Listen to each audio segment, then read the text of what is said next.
So we'll kind of soften this up a little bit. We'll also spread it a little wider.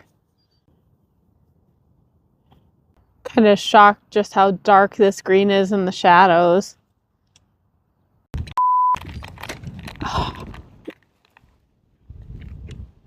Okay, I should have grabbed it quicker. That's all right. We'll figure it out. Windy day problems. Let's experiment with some little blossoms.